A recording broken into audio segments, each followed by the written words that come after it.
በእናትህ ብሩክ ማነሽ አንቺ ራሽ ማነሽ እኔ ፍቅረኛው ነኝ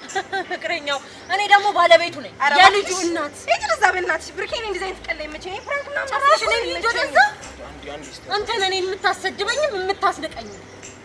አንቺ ምን እያወራሽ ነው በእናትሽ ሂጂ ወደዛ ዞር በይ በእናትሽ አትበጥብጪን ምን ተከብረሽ ተቀመጭ እራስሽ ተከብረሽ ጄን ማላነሳው ስለማከብርሽ ነው አንተ ቆይ ሴትየቱ የምትለው ነገር እውነት አንሳልኝ አንተ ምንድነው የምታስረዳኝ ብሩክ እኔም ቤት ውስጥ አስቀምጣህ አንተ የትም መንገድ ለመንገድ ትንዘላዘላለህ እንደዛ መልከስከሱ ነው የሚሻለው እንደዛ እንዴ እኔ አባትነቱን ፈልገህ መስሎኝ ልክ ነች ማለት ነው የምታወራው ልጅ አይነት እኮ ነው በሆዴ ይሻላል ባለጌ ናት